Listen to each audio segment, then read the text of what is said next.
Hello. I hope everyone's having fun. I'm very excited to be here at the Fringe. My name is Josh Hixson, and like any good night out, I'm here to bring you chemistry and some wine. Hey! But definitely not like, oh, did that guy just slip some chemistry into that wine? That's not cool, so I'm going to bring you chemistry and wine and serve it up on a firm foundation of consent. For the last decade or so, I've been doing chemistry-based research for Australia's grape growers and winemakers right here in Adelaide at the Australian Wine Research Institute. Yes, it's a real place. And I know what you're thinking. Does that guy just spend all day tasting wine? And if I'm being completely honest, my work days are a little bit hazy. The second question I get is, how do you become a wine chemist? Well, when I first started, I was a synthetic chemist. Back then, I used to have to explain to people what a synthetic chemist was, and then something changed. That's right. I've got the same skill set as renowned meth cook Walter White. The only difference is I make significantly smaller quantities of crystal meth and focus more on making aromas. It's actually my son's favourite joke in this whole bit. So if we've got any people with the humour of a pre-teen boy, then it's all downhill from here. So I focus more on making aromas and flavours. So when you're based in Adelaide and you've got an applicable skill set, someone from the wine sector will inevitably come knocking and make you an offer you simply can't refuse. So that's me in a nutshell. I use chemistry to understand wine flavour and aroma and improve processes in the wine sector. I've done a lot of things in my time, and so tonight I had to make a choice about what I was going to speak to you about. And I did that purely out of spite. Because I'm a petty individual. While Adelaide is arguably Australia's wine capital, it also happens to be the nation's capital of the wine wanker. I'm sure you all know the type. They'll name drop a winemaker.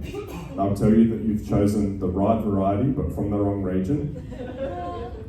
Or they just want to talk at you when you just want to enjoy the last mouthful of wine you have hanging from your Hills hoist.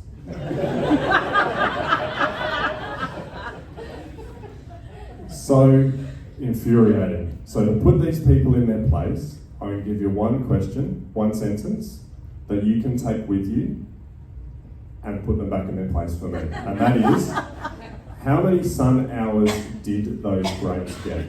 It will make sense a bit later.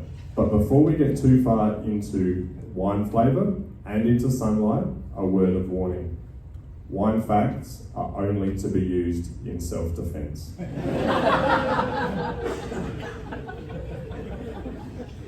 Wine flavour is made up of hundreds and hundreds of different compounds. Some of them are good, some of them can be bad, some of them, it just depends on the context. Tonight, I'm going to zoom in on a set of compounds from the good side called monoterpenes.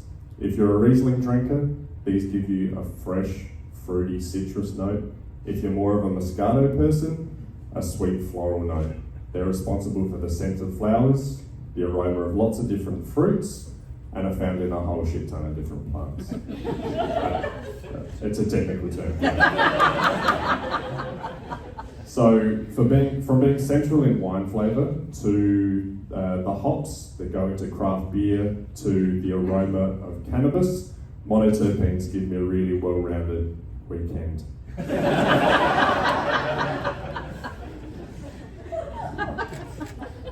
Recently, wine flavour and wine flavour research has focused more on the impact of a warming and changing climate.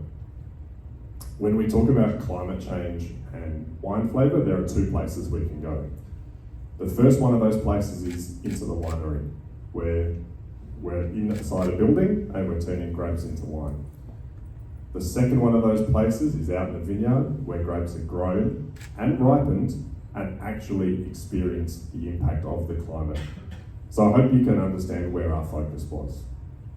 It's the vineyard. So the question that was put to us by the wine sector was, what is the impact for wine of a world that is 2 degrees warmer? And I'll give you a hint. It's not just that the world will be so unbearable that you'll need wine to cope with it. But that said, the high temperatures and high humidity pair really well with a chilled glass of Riesling. The acidity helps to really cut through the sense of impending doom. When it comes to temperature and wine flavour, we know that wine from a warmer region tastes different to wine from a cooler region. But it's not just about temperature, there are a lot of overlaying factors there, like the site, the soil, the humidity, rainfall, and sunlight. So while the question that was posed to us was about temperature, we had a theory that it was more about light. But when temperature and light come from the same place, that's the sun, how do you separate the impact of temperature and light? Well, we found 2 vineyards that were really close together. So same sunrise and sunset, same amount of cloud cover, but one was much higher in altitude, so it was a lot cooler. So 2 vineyards, one lower and warmer, one higher and cooler. Don't got that in the right way. And because you guys look like a switched on bunch, I reckon you're actually going to be able to tell the cooler vineyard just by looking at the 2.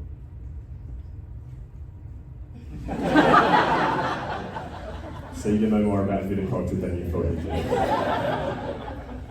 So we have 2 vineyards, they're at different temperatures, and now we have to start playing around with the light. So we go and we take the leaves off from around the bunches of some grapes to give those grapes more light, and we cover some in shade cloth to give them less light. And we apply these at the start of grape growing, and we have to monitor those grapes through months of grape growing and then through months of winemaking as well. And I can tell you there's a lot of waiting and a lot of watching. So much waiting. So we'll often just sit around and watch those grapes. We might grab coffee and keep watching the grapes. It does get boring, so sometimes we try on scarves. Or paint our nails. Maybe go for a bike ride around the vineyard. We paint our nails a different colour. We'll ride a chairlift if there's one nearby. Or go to the winery and make a box fort. Sometimes we paint our nails all the colours. And finally, the wine is ready for tasting. And I guess we should also analyse it for monoterpenes as well. So in all our work looking at temperature versus light, anytime we play with temperature, we don't see any significant change in the amount of monoterpenes and nice flavour compounds or in overall wine flavour. But as soon as we increase the amount of light that those grapes get, we get an increase in monoterpenes. We also get an increase in overall wine flavour. And I said before that was our theory, and this is why it was our theory. So I'm sure we've all forgotten high school biology. But most people can remember photosynthesis and chlorophyll, largely because it gives us oxygen. And for most people, that is a good thing. I will argue that some people shouldn't have their allocation.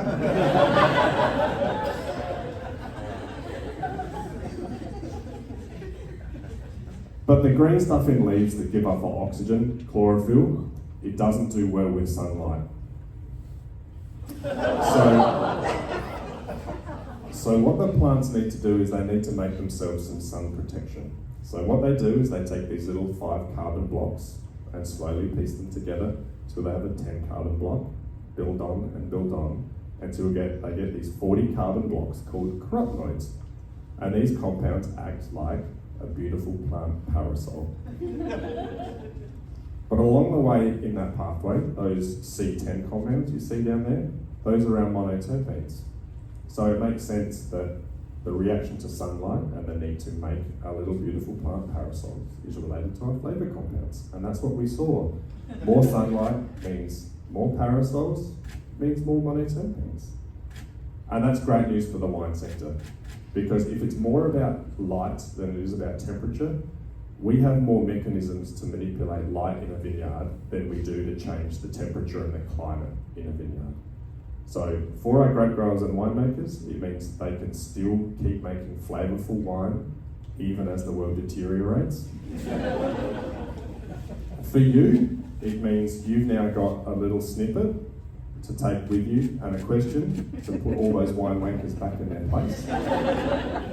For me personally, it means I get to keep my job and keep doing science and bring chemistry and wine to people with their consent, of course. And I don't have to fall back on my Breaking Bad skills. Thank you for your time.